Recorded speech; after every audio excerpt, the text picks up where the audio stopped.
Welcome to the Dwayne Johnson YouTube channel, and I'm Aaron Johnson.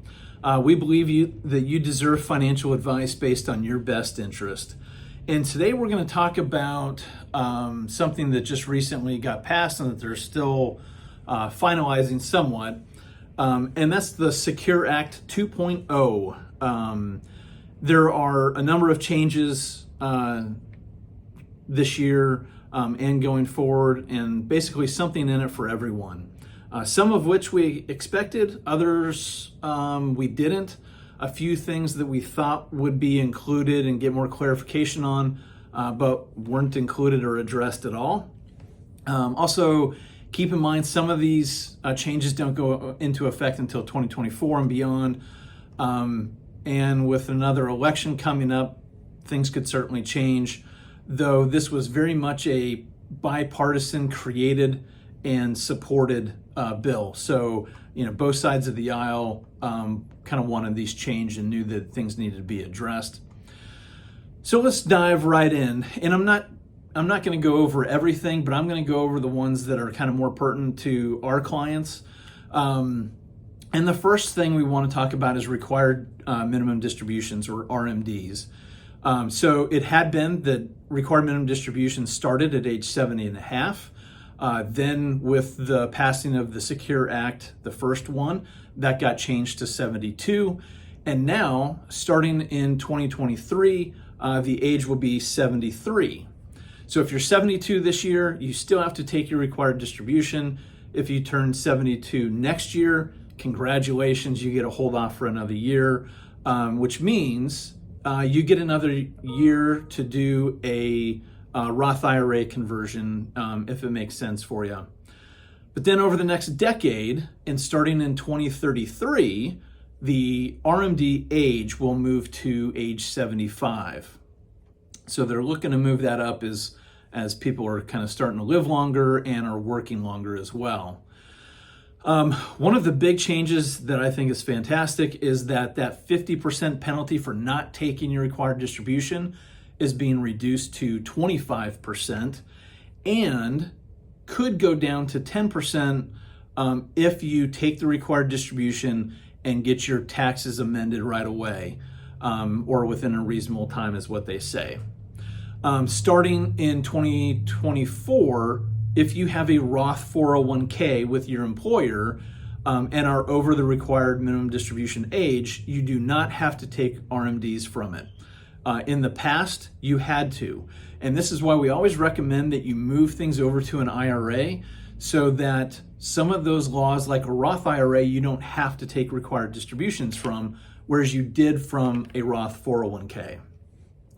Another change is that if you have a in-plan annuity and you're taking the guaranteed lifetime payments from it, and those payments exceed your required distribution for the year, then the difference will be counted toward next year's RMD amount. And this is one we're kind of waiting for a little bit more clarification on, what exactly is in plan, and then how much can be carried over, and could it go to future years or not. So for instance, if your required distribution is, let's say $1,000, you're taking out $2,200 from your lifetime income. Will that extra, $1,200 continue to roll down the line? Catch-up contributions, so IRA limits are increasing. Now it's $6,500. Catch-up limit on IRAs is still $1,000. For 401ks, the limit's going to $22,500. And starting next year in 2023, you can do $7,500 in catch-up contributions.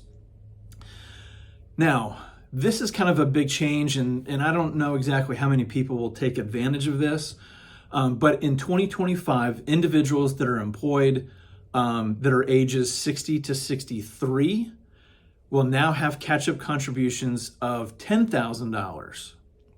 A caveat to this, though, is that if you make over $145,000 and you're age 50 or over, your catch-up contributions have to go to the Roth 401k portion. In other words, after taxes, right? So we'll see how many people will be taking advantage of that. Employers are now able to match on Roth 401k contributions. That didn't happen in the past because all the contributions or the matching went to the traditional 401k. Now, just because they're allowed to do this doesn't mean that they will do this, right? It's up to each employer-sponsored plan to make those decisions. Student loan debt. If you have, if you're an employee, or maybe you have a child or grandchild that has student loan debt, their employer now has the option to match their student loan debt payments and contribute it to a Roth 401k at their employer. So it's a good way. A lot of people, especially early on while they're paying off student loans, had to really make the decision: do I save for retirement and contribute to my 401k, or do I pay more to my student loans? And this way they don't have to make that decision, right? They can continue to pay off those student loans, but because their employer's matching those payments, they can, they're still saving for retirement. With SEP and Simple plans, they can now allow Roth contributions beginning 2023.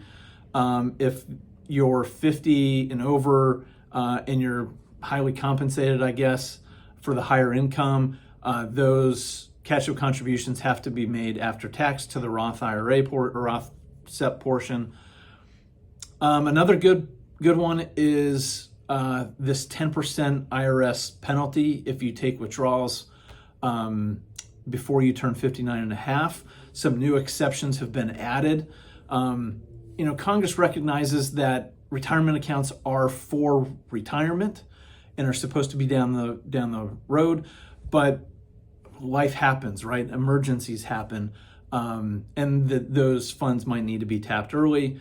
And the Secure Act 2.0 creates some of those new exceptions. So things like disaster relief, domestic abuse, terminal illness, and an emergency need, which I don't see clarification what qualifies as an emergency need.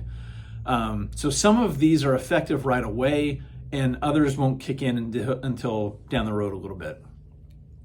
I think what is notable that didn't make the cut, while there was a lot of talk of shutting down kind of this backdoor Roth IRA conversion, that wasn't addressed, and there's nothing about that in there.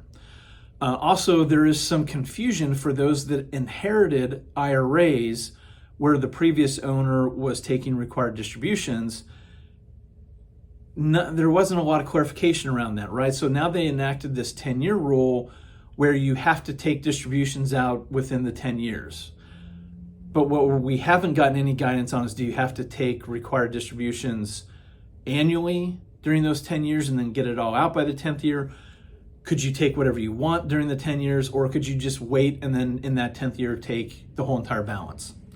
Also, they're expanding some of the qualified charitable distributions to like 401k plans. All of those things we thought they were going to add in or more clarification around, but they didn't. That wasn't in any of the legislation. So as we get more information, we'll continue to pass it on. And just remember that our main goal at the Dwayne Johnson Group and Bridger Financial Services is to make sure that our clients can make it to and through retirement, and that they can spend with confidence during those years. We want to make sure that you have financial security in any economy. So thank you for watching the YouTube video today. If you have questions, please make comments on the video. Feel free to give us a phone call. Our number is 951-244-6702. You can always go to DwayneJohnsonGroup.com or BridgerFinancialServices.com. If you like what you've heard today, please subscribe so you're notified anytime we post new videos or market updates.